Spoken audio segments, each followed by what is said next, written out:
I have been bestowed a great responsibility.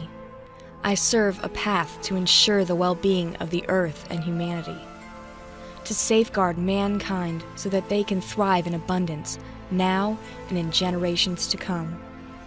But through all of my accomplishments as a galactic ambassador to the Earth, there comes a moment when an unexpected event can break you. An event that could not be foreseen even by the wisest.